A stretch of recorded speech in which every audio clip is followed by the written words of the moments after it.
தமிழ் நெஞ்சங்களுக்கு அன்பு கலந்த வணக்கங்கள். தந்தி டிவியின் இன்றைய பரபரப்பு நிகழ்ச்சிக்கு உங்களை அன்புடன் வரவேற்கிறோம். முதலில் வேட்டுவம் படம்பிடிப்பில் ஸ்டண்ட் கலைஞர் விபத்தில் சிக்கி உயிரிழந்தது தமிழ் சினிமாவில் அதிர்வலைகளை ஏற்படுத்திய நிலையில் இயக்குனர் ப. ரஞ்சித் மீது வழக்கு பதிவு செய்யப்பட்டுள்ளது.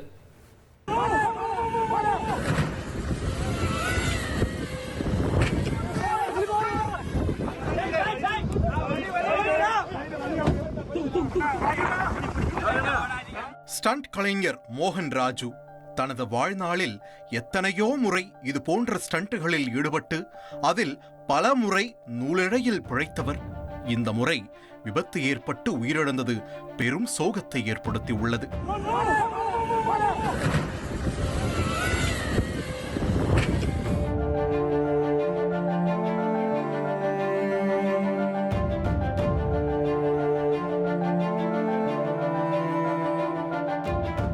தங்களான் படத்தை முடித்து வேட்டுவம் படத்தை இயக்கி வருகிறார் இயக்குனர் ப. ரஞ்சித். இதில் ஆர்யா, தினேஷ் நடிப்பதாக கூறப்படுகிறது. இதன் படப்பிடிப்பு விறுவிறுப்பாக நடைபெற்று வரும் நிலையில் யாரும் எதிர்பாராத அசம்பாவிதம் ஞாயிறு அன்று அரங்கேறி உள்ளது. எப்போதும் அசால்ட்டாக கார் ஸ்டண்டில் ஈடுபடும் மோகன் ராஜு ஞாயிறன்று அதே மாதிரி தைரியத்துடன் விழுந்தமாவடி கிராமத்தில் நடைபெற்ற படப்பிடிப்பில் கலந்து கொண்டார். ஆக்ஷன் சொன்ன பிறகு கார் சீறிப்பாய்ந்து வர ஏற்கனவே திட்டமிட்டபடி தடுப்பில் ஏறி காற்றில் பறந்தது. ஆனால் அடுத்த நொடியே பேரதிர்ச்சி.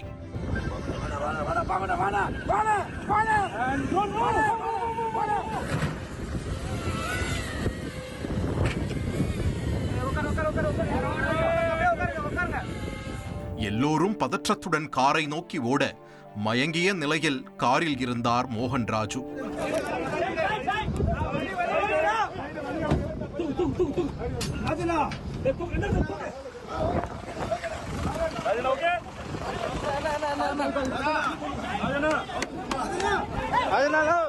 அவரை மீட்டு நாகப்பட்டினம் அரசு மருத்துவக் கல்லூரி மருத்துவமனைக்கு அழைத்துச் செல்லப்பட்ட நிலையில் வரும் வழியிலேயே உயிரிழந்ததாக மருத்துவர்கள் தெரிவித்தனர். இதனால் வேட்டுவம் படக்குழுவினர் அதிர்ச்சியில் மூழ்கினர். இந்த சம்பவம் கோலிவுட் வட்டாரத்தில் பெரும் அதிர்ச்சியை ஏற்படுத்தியுள்ளது. இதனை அடுத்து தயாரிப்பாளரும் இயக்குனருமான ப. ரஞ்சித் உட்பட 4 பேர் மீது வழக்கு பதிவு செய்து போலீசார் விசாரணை நடத்தி வருகின்றனர். மலைப்பாதையில் இப்படியா விபரீத செயலில் ஈடுபடுவீங்கன்னு கேள்வி கேட்க வச்சிருக்காங்க இந்த செய்தியில் வர ஆளுங்க. கொண்டை ஊசி வளைவு சாலைகளில் ஆபத்தான முறையில் சிலர் ஸ்கேட்டிங் செய்த வீடியோ சமூக வலைதளங்களில் பரவி வருகிறது. நாமக்கல் மாவட்டத்தில் முக்கிய சுற்றுலா தலமாக விளங்கும் கொல்லிமலை அதிக கொண்டை ஊசி வளைவுகள் கொண்ட மலைத்தொடராக உள்ளது. இந்நிலையில் வட இந்தியாவைச் சேர்ந்த சிலர் கொல்லிமலையில் உள்ள கொண்டை ஊசி வளைவுகளில் ஆபத்தான முறையில் ஸ்கேட்டிங் செய்துள்ளனர். தொடர்ந்து ஸ்கேட்டிங் செய்ய முடியாமல் நிலை தடுமாறி கீழே விழுந்துள்ளனர்.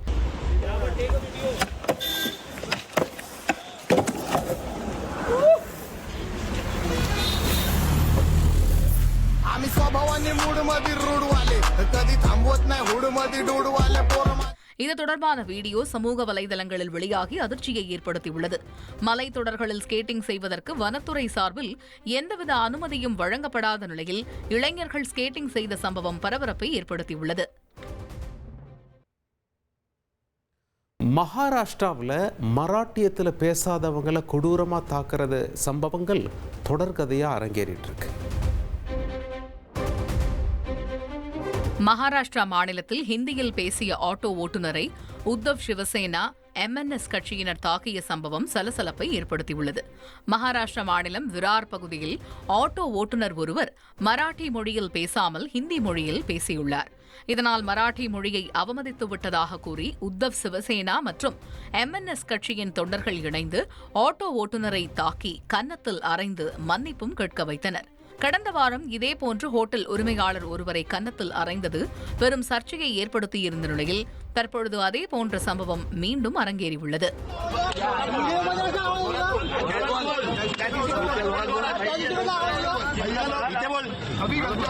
महाराष्ट्राची माफी मागतो.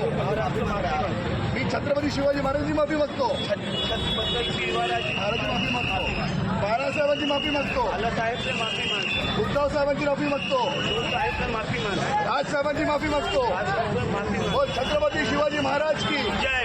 बोल छत्रपती शिवाजी महाराज की जय. காஞ்சிபுரத்தில் பணியின் போது உறங்கிய ஊழியரை தனியார் தங்கும் விடுதி உரிமையாளர் கண்மூடித்தனமா தாக்கிய சம்பவம் அதிர்ச்சியை ஏற்படுத்தியிருக்கு.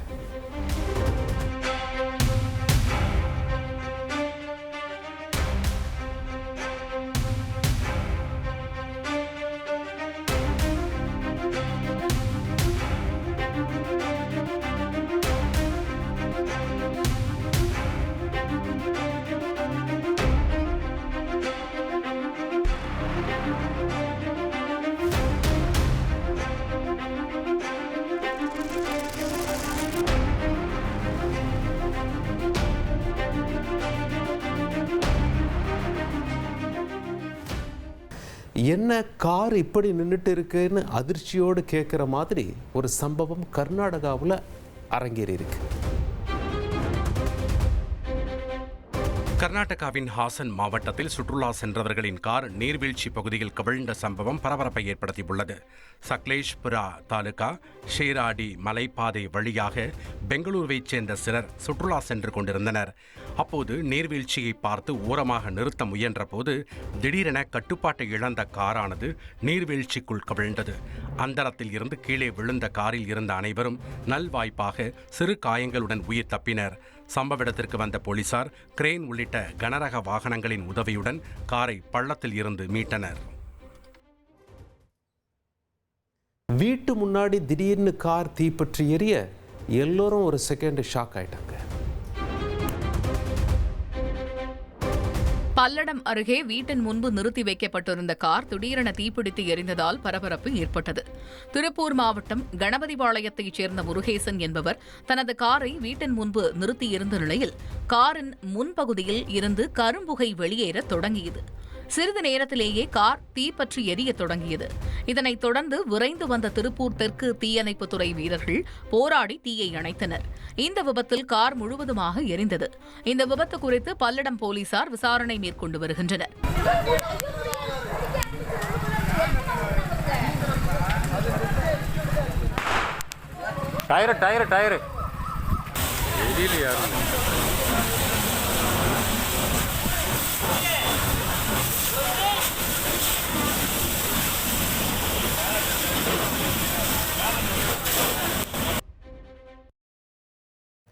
விவாகரத்து பண்ணினதை இப்படியா கொண்டாடுவாங்கன்னு பேச வச்சிருக்காரு இந்த மனுஷன்.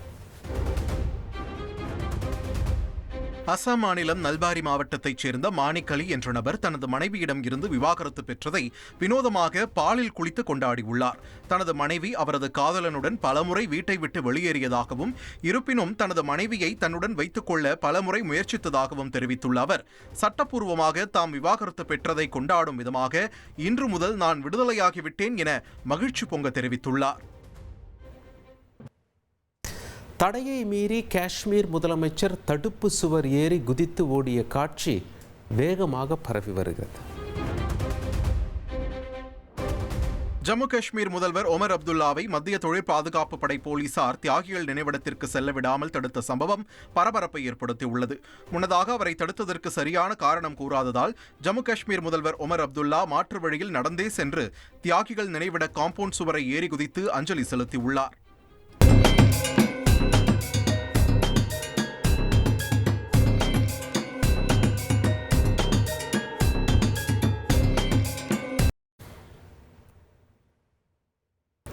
அமெரிக்காவில் பதைக்க வைக்கும் சம்பவம் ஒன்று அரங்கேறியிருக்கு. அமெரிக்காவின் கென்டக்கி மாகாணத்தில் தேவாலயத்தில் நுழைந்து மர்ம நபர் நடத்திய துப்பாக்கிச் சூட்டில் 2 பெண்கள் உயிரிழந்தனர். லெக்சிங்டன் பகுதியில் உள்ள தேவாலயத்தில் நடத்தப்பட்ட தாக்குதலில் ஆண்கள் 2 காயமடைந்தனர். அவர்களில் ஒருவர் கவலைக்கிடமாக இருப்பதாக போலீசார் கூறினர். துப்பாக்கிச்சூடு நடத்திவிட்டு அங்கிருந்து தப்பிய நபர் விமான நிலையம் அருகில் துப்பாக்கியால் சுட்டதில் பாதுகாப்பு வீரர் ஒருவர் காயமடைந்தார். இதனையடுத்து துப்பாக்கிச்சூடு நடத்திய நபரை காவல்துறையினர் சுட்டுக் கொன்றதாக அதிகாரிகள் கூறினர். தம்பியை மது குடிக்க அழைச்சிட்டு போய் கழுத்தறுத்து கொடூரமாக கொலை பண்ணியிருக்காரு இங்கே ஒரு அண்ணன். கனவில் வந்து சாமி காவு கேட்டதாக சொல்லி அண்ணனே தம்பியை நரபலி கொடுத்த கதையின் பகீர் பின்னணி நம்மை மிரள வைக்கிறது. ராஜ்கிரண் பேயாக வந்து முரட்டுத்தனமாக படையல் போட்டு சாப்பிடும் இந்த காட்சி முனி படத்தின் மிரட்டல் சீன்களில் ஒன்று.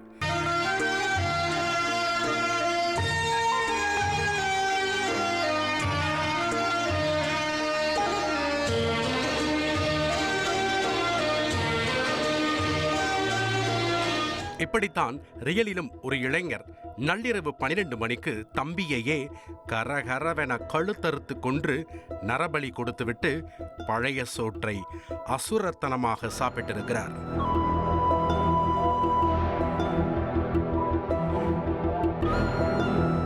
ஊரே கூடி நின்று வேடிக்கை பார்க்கும் இந்த மெயின் ரோட்டில் தான் நடந்திருக்கிறது அந்த கொடூர சம்பவம்.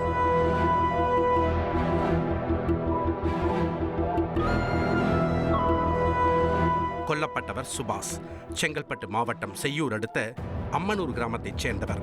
27 வயதான இவர் மின்வாரியத் துறையில் ஒப்பந்த ஊழியராக பணியாற்றி வந்திருக்கிறார். சம்பவத்தன்று இரவு 11:30 மணியளவில் இருசக்கர வாகனத்தில் வெளியே சென்ற சுபாஷ் மீண்டும் வீடு திரும்பவில்லை. செல்போனும் சுவிட்ச் ஆஃப் ஆகி இருந்தது.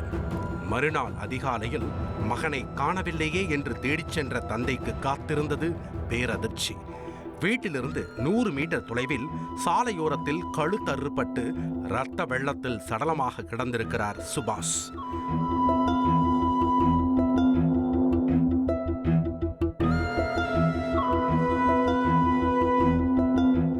உடனே போலீசாருக்கு தகவல் கொடுக்கப்பட்டிருக்கிறது. சம்பவ இடத்திற்கு வந்த போலீசார் சுபாஷின் உடலை மீட்டு உடற்கூறாய்வுக்காக அனுப்பி வைத்துவிட்டு விசாரணையை தொடங்கியிருக்கிறார்கள். அந்த பகுதியில் இருந்த சிசிடிவி காட்சிகளை ஆய்வு செய்ததில் சுபாஷுடன் கடைசியாக பயணித்த ஒரு இளைஞரை அடையாளம் கண்டுள்ளனர். அந்த வாலிபர் யார் என்று சுபாஷின் பெற்றோரிடம் விசாரித்த போது அது பங்காளி வீட்டு பையன் சுரேந்தர் என்று கூறியிருக்கிறார்கள்.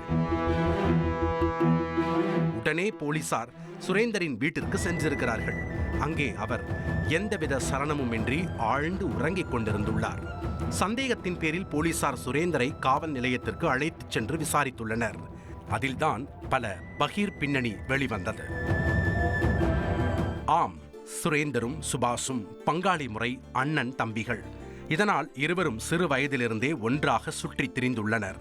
மேலும் இருவரும் ஒன்றாக மின்வாரியத் துறையில் ஒப்பந்த ஊழியராக பணியாற்றி வந்துள்ளனர்.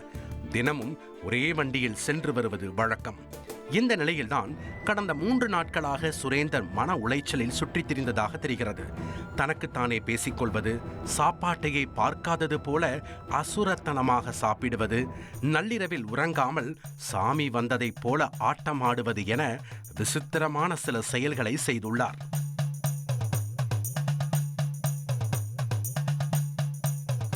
சுரேந்தரின் பெற்றோரும் உண்மையில் சாமிதான் வந்திருக்கிறது என்று நினைத்து பெரிதாக கண்டுகொள்ளவில்லை.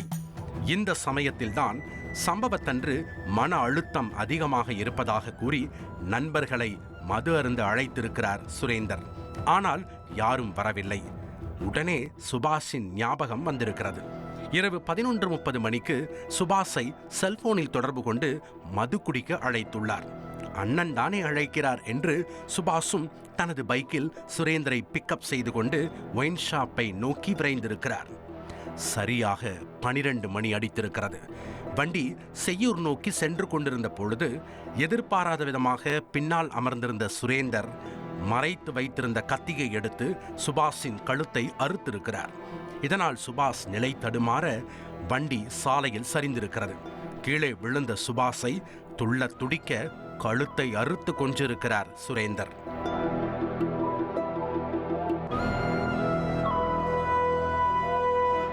பீச்சி அடித்த சுபாஷின் ரத்தத்தை சுரேந்தர் ருசித்ததாகவும் சொல்லப்படுகிறது. அத்துடன் சுபாஷின் இரத்தக்கரை படிந்த சட்டையை கிழித்து எடுத்த சுரேந்தர் அருகில் உள்ள ஒரு பெரியாண்டவர் கோவிலில் வீசியிருக்கிறார். கழுத்தறுக்க பயன்படுத்திய கத்தியையும் அங்கேயே வீசிவிட்டு சாமி வந்தது போல கொடூரமாக ஆடியிருக்கிறார். பின் குளித்துவிட்டு வீட்டிற்கு சென்ற சுரேந்தர் நள்ளிரவு 1 மணியளவில் வீட்டிலிருந்த பழைய சோற்றை எடுத்து வந்து அசுரத்தனமாக சாப்பிட்டுள்ளார்.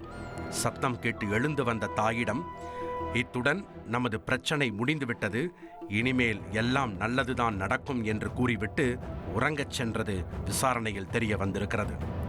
இவற்றையெல்லாம் எதற்காக செய்தாய் என சுரேந்தரிடம் போலீசார் விசாரித்த போதுதான் பெரிய குண்டை தூக்கி போட்டிருக்கிறார். சுரேந்தரின் கனவில் பெரியாண்டவர் சாமி வந்து நரபலி கேட்டதாகவும், அதனால் தம்பி என்றும் பாராமல் சுபாஷை அழைத்துச் சென்று கழுத்தறுத்து பெரியாண்டவருக்கு காவு கொடுத்ததாகவும் கூறி பகீர் கிளப்பியிருக்கிறார். எத்தனை முறை கேட்ட போதும் சுரேந்தரின் பதில் இதுவாகத்தான் இருந்திருக்கிறது. ஆனால் இந்த கொலைக்கு காரணம் வேறு என சுபாஷின் உறவினர்கள் மறுப்பு தெரிவிக்கின்றனர். போலீசாரின் தீவிர விசாரணையில் இருவருக்குள்ளும் வேறு எந்த பிரச்சனையும் இல்லை என்று தெரிகிறது. இதனால் விசாரணை முடிவில் இந்த சம்பவம் தொடர்பாக கொலை வழக்கு பதிவு செய்த போலீசார் சுரேந்தரை கைது செய்து நீதிமன்றத்தில் ஆஜர்படுத்தி சிறையில் அடைத்தனர். கனவில் வந்து காவு கேட்ட சாமிக்காக தம்பியையே நரபலி கொடுத்த அண்ணனின் விசித்திர செயல் அப்பகுதியை குலை நடுங்க வைத்திருக்கிறது. திருப்பதி ரயில் நிலையம் அருகே சுத்தம் செய்வதற்காக நிறுத்தி வைக்கப்பட்டிருந்த ரயிலின் ஒரு பெட்டியில் திடீரென்று தீ பற்றி எரிந்ததால் பொதுமக்கள் பீதியடைந்தனர்.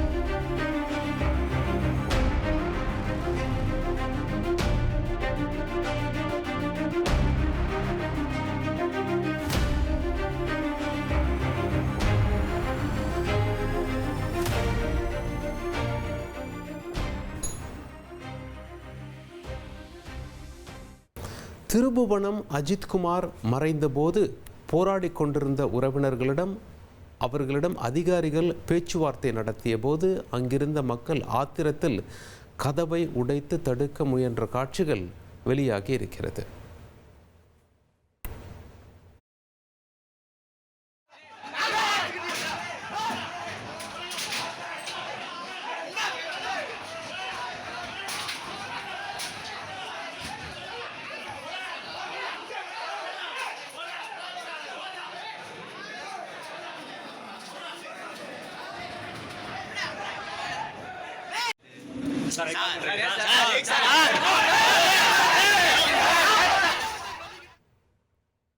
இது குறித்து கூடுதல் தகவல்களை செய்தியாளர் இளையராஜாவிடம் கேட்போம். இளையராஜா, நடந்தது என்ன என்பதை விளக்குங்கள். கண்டிப்பாக சனிக்கிழமை அஜித்குமார் காவல்துறை விசாரணையில இறந்துடுறாரு. அவருடைய விஷயம் பூதாகரமாக ஞாயிற்றுக்கிழமை மிகப்பெரிய விஷயத்துல வெடிக்க ஆரம்பிக்கிறது. அப்போது அவர் உடலை வாங்க மறுத்து அந்த பகுதி மக்கள் உறவினர் எல்லாமே போராட்டத்துல ஈடுபட்டுக்கிட்டு இருந்தாங்க. அந்த சமயத்துல மக்கள் எல்லாம் கோயிலை நோக்கி போராட்டம் பண்ணிட்டு இருக்கும்போது இந்த சமயத்தை ஒரு சிலர் அவங்க குடும்பத்தை சேர்ந்த நவீன்குமார், மாலதி, அப்புறம் உறவினரான சாந்தி, தாய்மாமன் காளேஸ்வரன் எல்லாம் கூட்டு வச்சு வீட்டு பக்கத்துல இருக்க ஒரு மகாலை கூட்டிக்கிட்டு உள்ள ரகசியமா டிஎஸ்பி தலைமையில முக்கிய அந்த பகுதியை சேர்ந்த பெரியவர்கள்லாம் சேர்ந்து ஒரு பஞ்சாயத்து பண்ணியிருக்காங்க. இந்த வழக்கை முடிச்சுக்கொள்ளுங்க, சமரசமா போயிருங்கன்னு பேசிக்கிட்டு இருந்திருக்காங்க. அப்போ மக்களும் மிகுந்த கொந்தளிப்புல இருந்திருக்காங்க. அப்போதான் அந்த பஞ்சாயத்தை பாத்தீங்கன்னா சன்னல் வழியா எடுத்துக்கிட்டு இருக்காங்க. எடுத்துக்கிட்டு இருக்கும்போது ஒரு காவலர் பாத்தீங்கன்னா அந்த சன்னலை மூடுறாரு. அதுல ஆத்திரமடைந்த மக்கள் பாத்தீங்கன்னா கதவை உடைச்சுக்கிட்டு அந்த காட்சிகளே நீங்க பார்க்கலாம். மிக ஆக்ரோஷமா உள்ள காவலர்கள் இருக்கும்போது, பெரியவர்கள் இருக்கும்போதும் அந்த கதவை மகால உடைக்கிற காட்சி, அடித்து ஒருக்கிற காட்சி தந்தி டிவிக்கு பிரத்யேகமாக கிடைத்துள்ளது. இந்த தற்போது சிபிஐ விசாரணை நடத்தி கொண்டிருக்கும் வகையில் இது போன்ற அடுத்தடுத்து இதற்கு முன்னாடி பார்த்தீங்கன்னா சிசிடிவி காட்சிகள், தற்போது இந்த மாதிரி அடித்தடி காட்சிகள் ஒவ்வொன்றாக வெளிவர தொடங்கிட்டு இருக்குது. சிபிஐகளும் இந்த மாதிரி காட்சிகளை தொடர்ந்து விசாரணை செய்து வருகின்றதால் இந்த காட்சி வெளியானது பரபரப்பை ஏற்படுத்தி உள்ளது. இந்த காட்சி அரங்கேறியது என்று இளையராஜா சரியாக சொல்லணும்னா அது சனிக்கிழமை, அதாவது 27ஆம் தேதி அவர் வந்து விசாரணைக்கு அழைச்சு கொள்ள போயிட்டு அந்த இரவு இறக்குறாரு. மறுநாள் தான் அவர் உடலை வாங்க மறுத்தார். அதாவது ஞாயிற்றுக்கிழமை, அந்த அந்த பஞ்சாயத்து ஞாயிற்றுக்கிழமை வந்து எல்லா மீடியாலும் செய்தி வரும்போது அந்த பிரச்சனை பெருசா வெடிக்கும் போது இந்த விஷயத்த சமரசம் சரி ஒண்ணுமே இல்லாத ஆக்கணும், காசை வாங்கிக்கன்னு சொல்லி சமரசம் பேசுறது சரியாக ஞாயிற்றுக்கிழமை பிற்பகல் ஒரு 2 to 4 மணி அளவுல இந்த சம்பவம் நடந்துள்ளது. 2 வாரங்களுக்கு முன்பு அரங்கேறிய சம்பவத்தில் போலீஸோடு உள்ள பேச்சுவார்த்தை நடத்தி கொண்டிருப்பது யார்? வெளியிலிருந்து கதவுகளை அடித்து உடைப்பது யார்? அது பாத்தீங்கன்னா உள்ள இருக்குன்னா போலீஸோட அந்த பகுதியை சேர்ந்த முக்கிய, அதாவது ஒரு கிராமம் நடத்திட்டீங்கன்னா அனைத்து கட்சியை சேர்ந்த நிர்வாகிகளும், அது மட்டும் இல்லாம அந்த பகுதியை சேர்ந்த பெரியவர்கள், அந்த பகுதியை சேர்ந்த உறவினர்கள், அந்த ஒரு சமூகத்தை சேர்ந்தவர்கள் எல்லாமே உள்ள உட்கார்ந்துருக்காங்க. அவங்க பேச்சுவார்த்தை நடத்துக்கிறது இந்த வழக்கை வந்து முடிக்கிற விதமாக இருந்தது வந்து பெரிய அதிருப்தி இருக்குது. வெளியே உடைக்கிறது யாருன்னு பாத்தீங்கன்னா அந்த அஜித்குமாருடைய நண்பர்கள், அவர் கூட வேலை பார்த்தவங்க, உறவினர்கள், அந்த பகுதியை சேர்ந்த இளைஞர்கள் எல்லாம் ஆத்திரம் தாங்காம நாங்க இவ்வளவு போராட்டத்தை ஈடுபட்டுக்கிட்டு இருக்கோம், நீங்க என்ன உள்ள கூட்டிட்டு போய் ரகசியமா அவங்களிடம் பேச்சுவார்த்தை நடக்கிறேன்ற ஆத்திரத்துலதான் அதை உடைக்கிறாங்க. அந்த காட்சியை தான் நம்ம வந்து தந்தி டிவியில பிரத்யேகமா தற்போது ஒளிபரப்பி கொண்டிருக்கிறோம். உயிரிழந்த அஜித்குமாருடைய தாயோ அல்லது சகோதரனோ அந்த பேச்சுவார்த்தையில் இருந்தார்களா? இருந்தாங்க. கண்டிப்பா யார் யார் இருந்தான்னு பாத்தீங்கன்னா அஜித்குமாரோட தம்பி நவீன்குமார், அவருடைய அம்மா மாலதி, அது மட்டும் இல்லாம அவங்க சித்தி சாந்தி, தாய் மாமன் காளேஸ்வரன், இவங்க அதாவது அவங்க அஜித்குமார் குடும்பத்துல யாரெல்லாம் முக்கியமானவர்களோ அவங்க எல்லாத்தையும் கூட்டி வச்சு ஒரு வட்ட வேஷம் மாதிரி சுத்தி அவங்கள வச்சுக்கிட்டு அந்த காட்சிகளை பக்கம் வெள்ளை சட்டை கரவெசி எல்லாமே இருக்கு, அவங்களால சுத்தி இருந்து அந்த பேச்சுவார்த்தையை நடத்தினாங்க. அந்த பேச்சுவார்த்தை சுமூகமாக முடிந்ததா அல்லது என்ன ஆனது? அந்த பேச்சுவார்த்தையினுடைய முடிவுகள் என்ன? அந்த பேச்சுவார்த்தை சுமூகமா முடியல. ஏன்னு கேட்டீங்கன்னா அந்த பேச்சுவார்த்தை பாதியில நடந்துகிட்டு இருக்கும் போது இந்த மக்கள் வந்து பாத்தீங்கன்னா அந்த கதவை உடைக்க ஆரம்பிச்சுட்டாங்க. ஒரு அளவுக்கு மேல கட்டுக்கோப்பை இழந்துருச்சு. உடனடியாக அந்த பேச்சுவார்த்தை நிறுத்தப்பட்டது. அந்த பேச்சுவார்த்தை எதுவுமே சரிப்படல. அதனை தொடர்ந்து இந்த பிரச்சனை வந்து புதகரமாக வெடிக்க ஆரம்பிச்சிச்சு. தொடர்ந்து அனைத்து செய்திகளிலும் அனைத்து ஊடகங்களிலும் அஜித்குமாரோடைய இந்த கொலை வந்து பெரியதாக பற்றி எறிய தொடங்கியது. உங்களுடைய தகவல்களுக்கு நன்றி இளையராஜா. தந்தி டிவிக்கு இன்று பிரத்யேகமாக பேட்டி கொடுத்த மல்லை சத்யா வைகோவுடனான உறவு குறித்து பேசும்போது ரொம்ப எமோஷன் ஆயிட்டார். வைகோவுக்கு துரோகம் செய்தேனா என கேள்வி எழுப்பி தந்தி டிவி கழித்த பிரத்யேக நேர்காணலில் மல்லை சத்யா கண்ணீர் சிந்தினார். வைகோவை தலைவர் என்பதை விட தந்தை என்ற ஸ்தானத்தில் வைத்து பார்த்தேன் என்றும் உருக்கமாக கூறினார். மறுமலர்ச்சி திமுகவின் துணை பொதுச் செயலாளராக இதில் இருக்கணும். அதிகாரப்பூர்வமாக அவங்க என்னன்னு நீக்கலை. அவங்க நீக்கியதற்கு பின்னால் தான் நான் இருக்கிறேன்னா இல்லையான்றது வந்து உலகத்துக்கு தெரியும். பட் என்னுடைய அரசியல் பயணம் என்பது 32 ஆண்டு காலம் வெளிப்படைத்தன்மையோடும் உண்மையோடும் விசுவாசத்தோடும் நான் என்னுடைய 32 ஆண்டு கால வசந்த காலத்தை மதிமுகவில் பணியாற்றியிருக்கிறேன். தலைவர் வைகோ அவர்கள் தான் என்னுடைய அரசியல் முகவரி. குடத்தில் இட்டு விளக்காக இருந்த என்னை குண்டின் மேல் வைத்த அழகு பார்த்தவர் அவர்தான். ஒரு நெடும் பயணத்தை தந்தவர் அவரே. இப்பொழுது துரோகி என்ற பட்டத்தை கொடுத்து முடித்து வைத்து பார்க்கிறார். தலைவர் நல்லவர், தலைவர் நல்லா இருக்கணும்னு நான் வாழ்த்துறேன் அவரை. 1000 இருந்தாலும் அவர் என்னுடைய தலைவர். அவர் சொல்லியிருந்தாலும் நான் அவரை மனதார நேசிக்கின்றவன். அவரை என்னுடைய இதயத்தில் வைத்து நான் பூஜிக்கின்றவன். தலைவர் என்ற நிலையிலிருந்து தந்தை என்ற நிலையில் பார்த்தவன் நான். தாம் துரோகம் செய்துவிட்டதாக கூறியுள்ள கருத்துக்கு மாறாக வைகோ தனக்கு விஷம் கொடுத்திருக்கலாம் என்றும் அவர் கூறினார். கடந்த 5 நாட்களாக இரவில் தூக்கமின்றி தவித்து வருவதாக மல்லை சத்யா வேதனையுடன் தெரிவித்தார். உலகமே தலைகீழாக புரண்டாலும் என்னை கைவிட மாட்டார் என்று நான் நம்பியவன். ஆனால் அவரே இது போன்ற ஒரு குற்றச்சாட்டை சொல்லி சமூக விதியில் எனக்கு இப்படி ஒரு பட்டத்தை கொடுத்ததை விட நான் அவருக்கு உறுதியாக இருந்தவன். ஒரு விஷம் கொடுத்து என்னை சொன்னிருந்தா கூட நான் குடிச்சு செத்து போயிட்டுருப்பேன். தலைவர் வந்து 9ஆம் தேதி பேட்டி கொடுத்தார். இன்னைக்கு 14. கடந்த 5 நாட்களாக நான் இந்த தூக்கத்தை தொலைத்திருக்கிறேன். த டாலஸ்ட் டெமோக்ராட்டிக்ஸ் லீடர் எங்கள் தலைவர். ஒரு உயர்ந்தபட்ச அடையாளத்தை கொண்டவர். அவர் அந்த வார்த்தைக்கு பதிலாக வேற ஏதாவது என்னோட அரசியலை வீழ்த்தணுன்றதுக்காக ஒரு துரோகி என்ற ஒரு பட்டத்தை கொடுத்து என்னை வெளியேற்றிருக்கக்கூடாது. அவர் வெளியேற்ற துடிக்கக்கூடாது. உங்கள் மகனுக்கு நான் என்றைக்கும் நான் இடையூறாக இருந்தவன் அல்ல. ஒரு பேருந்து ஓட்டுநரை யாத்ரிகள் சரமாரியாக தாக்கியிருக்காங்க. எதுக்குன்னு பார்ப்போம். காசியாபாத்தில் கன்வர் யாத்ரீகர்களின் காவடி மீது பேருந்து இடித்ததாக கூறி பேருந்து ஓட்டுநரை யாத்ரீகர்கள் தாக்கிய சம்பவம் பரபரப்பை ஏற்படுத்தியுள்ளது. உத்தரப்பிரதேச மாநிலம் காசியாபாத்தில் உள்ள முரத் நகர் பகுதியில் கன்வர் யாத்திரை நடந்து வரும் நிலையில் பக்தர்கள் சாலைகளில் காவடியை சுமந்தவாறு யாத்திரை மேற்கொண்டு வருகின்றனர். போக்குவரத்து நெரிசல் காரணமாக யாத்ரீகர்களின் காவடியை பேருந்து இடித்ததாக கூறி பேருந்து ஓட்டுநர் ஒருவரை கன்வர் யாத்ரீகர்கள் சரமாரியாக அடித்ததோடு பயணிகள் சிலரையும் தாக்கி கூறப்படுகிறது.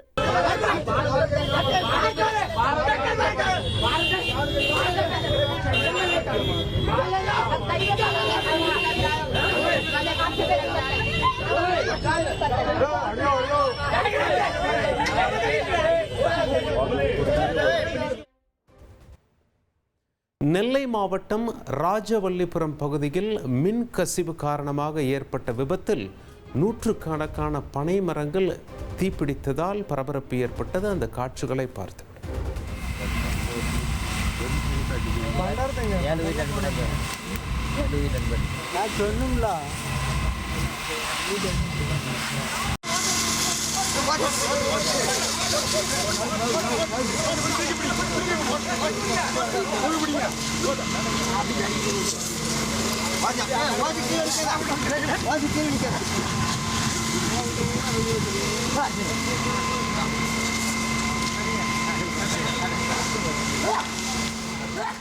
திருப்பூர்ல மொட்டை மாடியில் பாடம் எடுத்ததை கண்டித்து பாஜகவினர் போராட்டத்தில் ஈடுபட்டதால் பரபரப்பான சூழல் நிலவியது.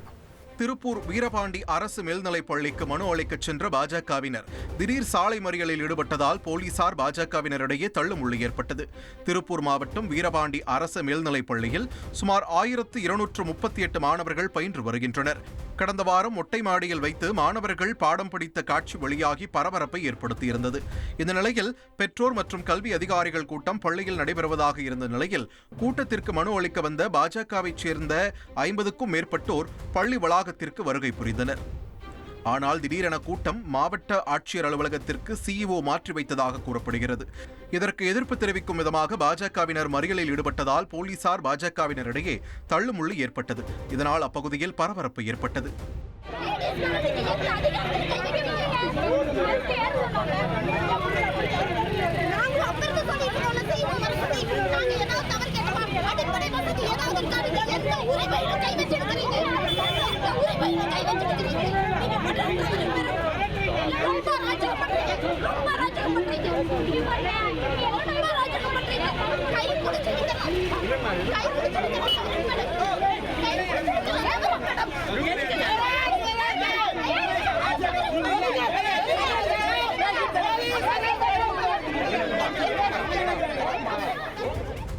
வீரபாண்டி அரசு மேல்நிலைப் பள்ளியில் பாஜக சார்பாக புதிதாக பள்ளி கட்டிடம் கட்டுவதற்கு நிதி அளிக்க மனு கொடுக்க வந்தோம் என்றும் தற்போது முதன்மை கல்வி அலுவலர் கூட்டம் நடத்தும் இடத்தை மாற்றியுள்ளார் என்றும் இதற்கு கண்டனத்தை தெரிவித்துக் கொள்வதாகவும் பாஜக வடக்கு மாவட்ட தலைவர் ஸ்ரீனிவாசன் தெரிவித்துள்ளார். 6 மற்றும் 8 வகுப்புகள் காலை நேரத்திலும் 7 மற்றும் 9 வகுப்புகள் மாலை நேரத்திலும் நடைபெறுவதாகவும் அது சம்பந்தமான ஒரு ஆலோசனை கூட்டம் சிஇஓ தலைமையில இன்னைக்கு இந்த காலை 10 மணிக்கு இந்த பள்ளியில நடைபெறுவதா 3 நாட்களாக அந்த பேரண்ட்ஸுக்கு தொடர்ந்து குறுஞ்செய்தி வாயிலாகவும் வாய்ஸ் ரெக்கார்டு மூலமாகவும் இந்த பள்ளியோட ஆசிரியர்களும் தலைமை ஆசிரியரும் அனுப்புனாங்க. அதை எல்லாருமே வாய்ஸ் ரெக்கார்டை எங்களுக்கும் அனுப்பிச்சிருந்தாங்க. ஆனா இன்னைக்கு இங்க வர வேண்டிய சிஇஓ சில நபர்களை மட்டும் அழைத்து கொண்டு கலெக்டர் அலுவலகத்துல ஒரு ஆலோசனை கூட்டம் என்ற பெயர்ல அங்க நடத்தி கொண்டிருக்காரு. பொதுமக்கள்லாம் இங்க வந்திருக்கிறது பத்திரிகையாளர்களுக்கே தெரியும். அனைத்து பொதுமக்களும் இங்க வந்து காத்துட்டு இருக்காங்க. ஆனா இங்க வர வேண்டிய சிஇஓ இங்க வராம கலெக்டர் ஆபீஸ்ல ஏசி ரூம்ல உட்கார்ந்துட்டு ஒரு கூட்டத்தை நடத்திட்டு இருக்காரு. இந்த பள்ளியில மாணவ மாணவிகள் படிக்கிற இந்த பள்ளியில 1100 பேர் படிக்கிற இந்த பள்ளியில டாய்லெட் வசதி உட்பட அடிப்படை வசதிகள் எதுவுமே இல்ல, வகுப்பறைகள் இல்ல. இதையெல்லாம் பாரதிய ஜனதா கட்சி தனது சொந்த செலவுல பண்ணித்தர மாநில தலைவர் திரு நயினா நாகேந்திரன் அவர்கள் ஏற்கனவே நேற்று டியூட்டும் போட்டிருந்தாரு. இன்னைக்கு எங்களை நேரடியாக அழைச்சு சொல்லியிருக்காரு. பாரதிய ஜனதா கட்சியின் சார்பாக இந்த பள்ளிக்கு தேவையான அனைத்து உதவிகளும் செய்ய தயார் என்று இந்த சிஇஓ கிட்ட சொல்ல வந்தா எங்களை சந்திக்க கூட மறுக்கிறாங்க. பேருந்துல சீட் பிடிக்கும் பை காணாமல் போயிடுச்சுன்னு சொல்லி ஒரு பெண் கடும் வாக்குவாதத்தில் ஈடுபட்டது பரபரப்பை ஏற்படுத்தியிருக்கு.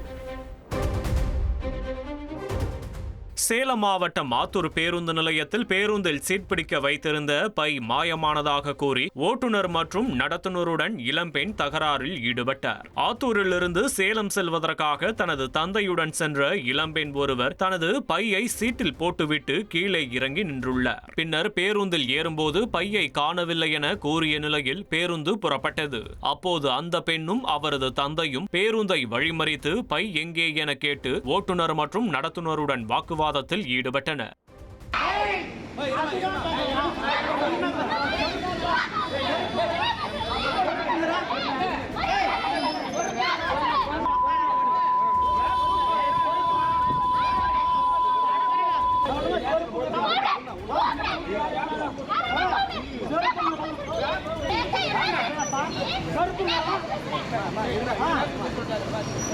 பின்னர் அங்கிருந்த பயணிகள் வேறொரு பேருந்தில் பையை வைத்திருந்ததாக கூறி பையை கொண்டு வந்து கொடுத்துள்ளனர். அப்போது அந்த பெண் மீண்டும் தகராறில் ஈடுபட்டதால் அங்கிருந்தவர்கள் சமாதானப்படுத்தினர்.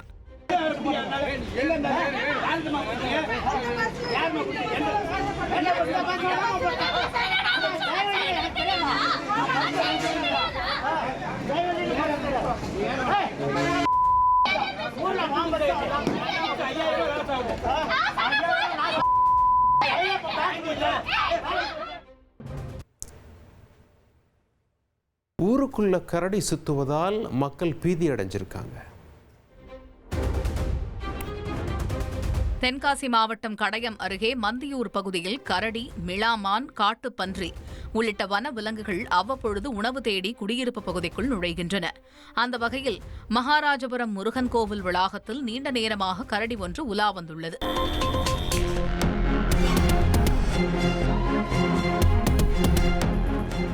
இதனால் அச்சமடைந்த மக்கள் கரடியை கூண்டு வைத்து பிடிக்க நடவடிக்கை எடுக்க வேண்டும் என வலியுறுத்தியுள்ளனர்.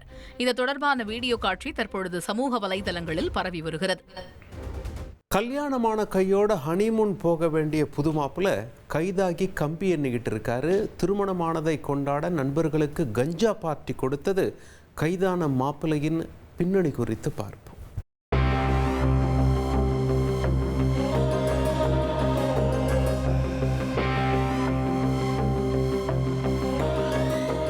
பேச்சுலர் பார்ட்டியில் நண்பர்களுக்கு ஓஜி கஞ்சா வாங்கி கொடுத்து போலீசாரிடம் சிக்கி கம்பி எண்ணிக் கொண்டிருக்கும் புது மாப்பிள்ளை சந்தோஷ் இவர்தான். நண்பர்களை சந்தோஷமாக வைத்துக் கொள்ள தாய்லாந்திலிருந்து வந்த உயர்தர கஞ்சாவோடு நட்சத்திர விடுதியில் குத்தாட்டம் போட்ட கும்பலை போலீசார் கொத்தாக தூக்கியிருக்கிறார்கள். பெண் தோழியிடம் கஞ்சா வாங்கி விடிய விடிய விருந்து வைத்த புதுமாப்பிள்ளையின் போதை மனதை தெள்ள தெளிவாக தெரிந்து கொள்ள செய்தியாளருடன் விசாரணையில் இறங்கினோம்.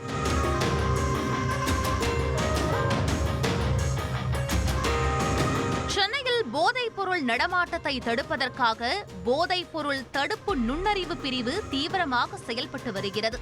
குறிப்பாக போதைப் பொருள் பயன்படுத்துபவர்களை கண்டறிந்து போதைப் பொருள் எங்கிருந்து வாங்குகிறார்கள், சப்ளையர்கள் யார், டீலர் யார், இந்த நெட்வொர்க் எப்படி செயல்படுகிறது என்று விசாரித்து கைது நடவடிக்கைகளை மேற்கொண்டு வருகின்றனர்.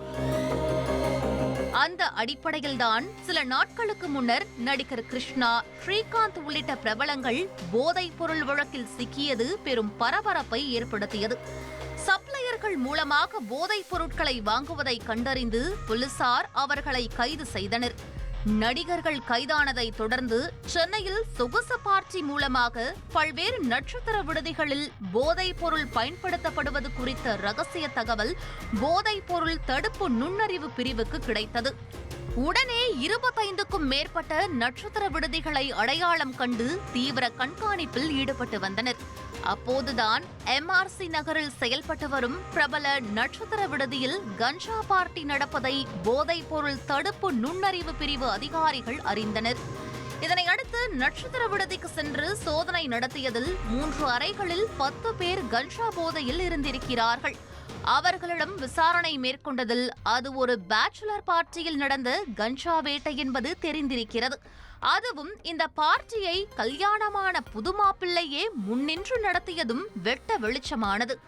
ஆம், புழல் பகுதியை சேர்ந்தவர் 27 வயதான சந்தோஷ். இவருக்கு சமீபத்தில்தான் திருமணம் முடிந்திருக்கிறது. திருமணத்திற்கு பிறகு நண்பர்களுக்கு பார்ட்டி வைக்க திட்டமிட்டிருக்கிறார் சந்தோஷ். ஆனால் மது விருந்துகள் எல்லாம் மலையேறி போக அதையும் தாண்டிய ஒரு போதையை நண்பர்களுக்கு கொடுக்க நினைத்திருக்கிறார் புது மாப்பிள்ளை. அதன்படி உயர் ரக போதைப் பொருளான 5 கிராம் ஓஜி கஞ்சாவை நண்பர் ஜெகதீஸ்வரன் என்பவர் மூலமாக வாங்கி வந்திருக்கிறார். தொடர்ந்து நடந்த விசாரணையில் ஜெகதீஸ்வரருக்கு கஞ்சா சப்ளை செய்தது ஒரு இளம்பெண் என்ற பகீர் உண்மையும் தெரிந்தது. விருகம்பாக்கம் IAS IPS அதிகாரிகள் குடியிருக்கும் தாய்சா அபார்ட்மெண்டில் வசிக்கும் தோழி ஐஸ்வர்யா என்பவரிடமிருந்து ஓஜி கஞ்சாவை வாங்கியதாக ஜெகதீஸ்வரர் வாக்குமூலம் அளித்துள்ளார். ஐஸ்வர்யாவுக்கு தாய்லாந்திலிருந்து இந்த கஞ்சா வந்ததாக சொல்லப்படுகிறது. அத்துடன் சாதாரண கஞ்சாவை ஆவடியை சேர்ந்த P1 ஆரோக்கியராஜ் என்பவரிடமிருந்து வாங்கியதாகவும் தெரிவித்துள்ளார். இதனையடுத்து ஞாயிற்றுக்கிழமை இரவு நட்சத்திர விடுதியில் 3 அறைகளை ஆன்லைனில் புக் செய்திருக்கிறார் சந்தோஷ். ரேடியோ ரூமில் ஜோடியாக சென்றால் மட்டுமே அனுமதி என்ற காரணத்தினால் பொருளோடு நேரடியாக அறைக்கு வந்த 10 பேர் கொண்ட கும்பல் கஞ்சா புகைத்தும் மது அருந்தியும் குதூகலித்துள்ளனர். ஆனால் பார்ட்டியில் அழையா விருந்தாளியாக போதைப் பொருள் தடுப்பு நுண்ணறிவு பிரிவு அதிகாரிகள் திடீர் என்ட்ரி கொடுத்து மொத்த கும்பலையும் கஞ்சாவையும் கையும் களவுமாக பிடித்து பட்டினப்பாக்கம் காவல்துறையினரிடம் ஒப்படைத்தனர். இந்த சம்பவம் குறித்து வழக்கு பதிவு செய்த போலீசார் புதுமாப்பிள்ளை சந்தோஷ் மற்றும் அவரது நண்பர்களான ஜீலன், ரோஹித், காமேஷ், கிருஷ்ணா, ஜெகதீஷ், சரத்குமார், தீபக், மதன்குமார், அக்ஷய் ராஜு ஆகியோர் மீது கைது நடவடிக்கை மேற்கொண்டுள்ளனர். புது பெண்ணுடன் வாழ்க்கையை தொடங்க வேண்டிய புதுமாப்பிள்ளை இப்படி கஞ்சா வழக்கில் கைதாகி கம்பி என்னும் சோகம் அப்பகுதியில் பெரும் பரபரப்பை ஏற்படுத்தியுள்ளது. ராசிபுரம் அருகே மருமகளை மாமனாரே கொன்ற கொடூர சம்பவம் அரங்கேறியிருக்கு. ராசிபுரம் அருகே ஆசைக்கு இணங்க மறுத்த மருமகளை மாமனார் கத்தியால் குத்தி கொலை செய்த சம்பவம் அதிர்ச்சியை ஏற்படுத்தியுள்ளது.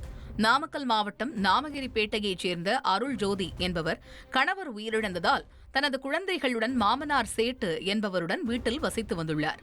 அருள் ஜோதியின் மாமனார் சேட்டு மருமகளிடம் தவறாக நடக்க முயற்சித்தபோது இதனை தடுத்ததால் ஆத்திரமடைந்த சேட்டு கத்தியால் அருள் ஜோதியை சரமாரியாக குத்தியதில் அருள் ஜோதி உயிரிழந்தார். இதுகுறித்து நாமகிரிப்பேட்டை காவல்துறையினர் வழக்கு பதிவு செய்து விசாரணை செய்து வருகின்றனர். இத்துடன் இன்றைய பரபரப்பு நிகழ்ச்சி நிறைவடைகிறது. மீண்டும் சந்திப்போம் நாளை இரவு 10 மணிக்கு. நன்றி, வணக்கம்.